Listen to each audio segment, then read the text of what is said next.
ಓಂ ಗಂ ಗಣಪತಾಯೇ ನಮಃ ಶ್ರೀ ಗುರುದೇವ ರುದ್ರಾಯ ನಮಃ. ಎಲ್ರಿಗೂ ನಮಸ್ಕಾರ ಸ್ನೇಹಿತರೆ. ನಾನು ನಿಮ್ಮ ಪ್ರಕಾಶ್. ಸ್ನೇಹಿತರೆ, ಇಂದು ನಾನು ನಿಮಗೆ ಶತ್ರು ಸಂಹಾರ ಮಂತ್ರ ತಗೊಂಡ್ಬಂದಿದ್ದೀನಿ ಸ್ನೇಹಿತರೆ. ಈ ಕ್ರಿಯೆಯನ್ನು ಮಾಡಿದರೆ ಅವರು ಎಂಥ ಶತ್ರು ಇದ್ರು ಸರಿ, ನಿಮ್ಮ ಕಣ್ಣ ಮುಂದೆ ಅವರ ಸಂಹಾರ ಆಗೋದ್ರಲ್ಲಿ ಎರಡು ಅರ್ಥ ಇಲ್ಲ ಸ್ನೇಹಿತರೆ. ಖಂಡಿತ ಹಾಕ್ತಾರೆ. ಇದಕ್ಕೇನು ಮಾಡಬೇಕು, ಹೇಗೆ ಮಾಡಬೇಕು ತಿಳಿಸ್ಕೊಡ್ತೀನಿ. ಅದಕ್ಕೂ ಮುಂಚೆ ನನ್ನ ಚಾನಲ್ನ ಸಬ್ಸ್ಕ್ರೈಬ್ ಮಾಡಿಲ್ಲ ಅಂದರೆ ಸಬ್ಸ್ಕ್ರೈಬ್ ಮಾಡಿ, ಲೈಕ್ ಮಾಡಿ, ಶೇರ್ ಮಾಡಿ, ಹಾಗೆ ಬೆಲ್ ಐಕಾನ್ ಬಟನ್ ಪ್ರೆಸ್ ಮಾಡೋದನ್ನ ಮರಿಬೇಡಿ. ಏಕೆಂದರೆ ಮುಂದೆ ನಾನೇನು ವೀಡಿಯೋಸ್ ಬಿಡ್ತೀನಿ ಅದೆಲ್ಲರಿಗಿಂತ ಮುಂಚೆ ನಿಮಗೆ ಬಂದು ಸೇರುತ್ತೆ. ಸ್ನೇಹಿತರೆ, ಒಂದು ಹೇಳ್ತೀನಿ, ದಯವಿಟ್ಟು ಇದನ್ನು ಆದಷ್ಟು ಧೈರ್ಯ ಇರುವವರು ಮಾಡಿ. ಏಕೆಂದರೆ ಇದು ಮಂತ್ರ ಪಠನೆ ಮಾಡ್ತಾ ಇರಬೇಕಾದ್ರೆ ಯಾವುದೋ ಒಂದು ಶಕ್ತಿ ನಿಮ್ಮನ್ನು ಹಿಡಿದು ಜಗ್ಗಿದ ಹಾಗಾಗುತ್ತೆ, ಇಲ್ಲ ನಿಮ್ಮ ಕಣ್ಣ ಮುಂದೆ ಬಂದಾಗುತ್ತೆ, ಇಲ್ಲ ನಿಮ್ಮ ಮೈ ವೈಬ್ರೇಷನ್ ಬರುತ್ತೆ. ಅದಕ್ಕೆಲ್ಲ ಹೆದರಬಾರ್ದು. ಅದಕ್ಕೋಸ್ಕರ ಹೇಳ್ತಾ ಇದ್ದೀನಿ, ಧೈರ್ಯ ಇರುವವರು ಮಾತ್ರ ಈ ಕ್ರಿಯೆನ ಮಾಡಿ.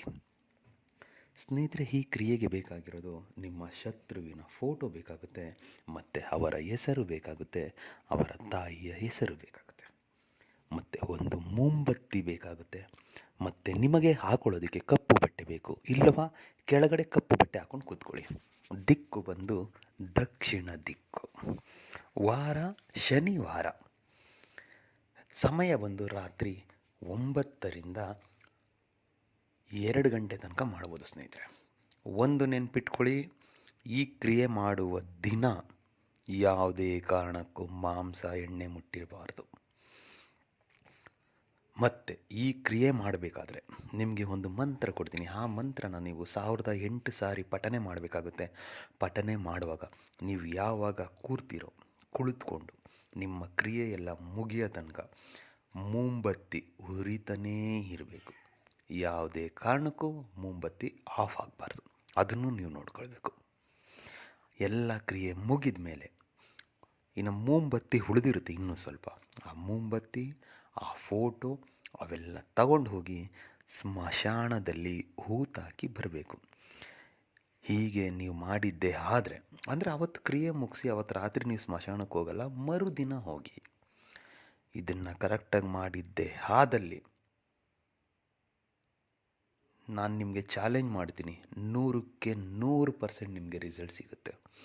ನಿಮ್ಮ ಮುಂದೆ ನಿಮ್ಮ ಶತ್ರು ಸಂಹಾರ ಆಗೋದ್ರಲ್ಲಿ ಬೇರೆ ಅರ್ಥನೇ ಇಲ್ಲ ಸ್ನೇಹಿತರೆ. ಮೊದಲಿಗೆ ಏನು ಮಾಡಿ, ಶನಿವಾರ ರಾತ್ರಿ ದಕ್ಷಿಣ ದಿಕ್ಕಿಗೆ ಮುಖ ಮಾಡಿ ಕುಳಿತುಕೊಂಡು ಅವರ ಫೋಟೋ ಹಿಂಭಾಗದಲ್ಲಿ ಅವರ ಹೆಸರನ್ನು ಬರೀರಿ. ಅದರ ಕೆಳಗಡೆ ಅವರ ತಾಯಿ ಹೆಸರನ್ನು ಬರೀರಿ. ಬರೆದು ಆ ಫೋಟೋವನ್ನು ನಿಮ್ಮ ಬಲಗೈಯಲ್ಲಿ ಹಿಡಿದುಕೊಂಡು ನಾನಿವಾಗ ಏನು ಹೇಳ್ತೀನೋ ಮಂತ್ರ, ಆ ಮಂತ್ರನ 1008 ಸಾರಿ ಪಠನೆ ಮಾಡಬೇಕಾಗುತ್ತೆ. ಮಂತ್ರ ಹೀಗಿದೆ ನೋಡಿ: ಓಂ ಶ್ರೌಂ ಶ್ರೌಂ ಭೈರವಾಯ್ ಸ್ವಾಹ. ಮಂತ್ರ ಇನ್ನೊಂದು ಸಾರಿ ಹೇಳ್ತೀನಿ ನೋಡಿ ಸ್ನೇಹಿತರೆ: ಓಂ ಶ್ರೌಂ ಶ್ರೌಂ ಭೈರವಾಯ್ ಸ್ವಾಹ. ಈ ಮಂತ್ರ ಪಠನೆ ಮಾಡುವಾಗ ನಿಮ್ಮ ಕಣ್ಣು ಮುಂದೆ ಅವರ ಛಾಯಾಚಿತ್ರ ಇರಬೇಕು ಸ್ನೇಹಿತರೆ. ಇಲ್ಲ ಫೋಟೋ ನೋಡ್ತಾ ಹೇಳಿ. ಮತ್ತೆ ಆ ಮಂತ್ರ ಪಠನೆ ಮಾಡುವಾಗ ಬೇರೆ ಯಾರನ್ನೋ ನೆನೆಸ್ಕೊಳ್ತಾ ಮಂತ್ರ ಪಠನೆ ಮಾಡಬೇಡಿ. ಏಕೆಂದರೆ ಯಾರಿಗೋ ಆಗಬೇಕಾಗಿದೆ, ಇನ್ನೊಬ್ರಿಗೆ ಆಗೋದು ಬೇಡ. ಈ ಮಂತ್ರಕ್ಕೆ ಅಷ್ಟು ಪವರ್ ಇದೆ. ಅದಕ್ಕೋಸ್ಕರ ನಿಮಗೆ ಮತ್ತೆ ಮತ್ತೆ ನಾ ಹೇಳ್ತಾ ಇದ್ದೀನಿ, ಧೈರ್ಯ ಇರುವವರು ಮಾತ್ರ ಮಾಡಿ. ಖಂಡಿತ ಒಳ್ಳೆಯದಾಗುತ್ತೆ. ಎಲ್ರಿಗೂ ಮಂಗಳ.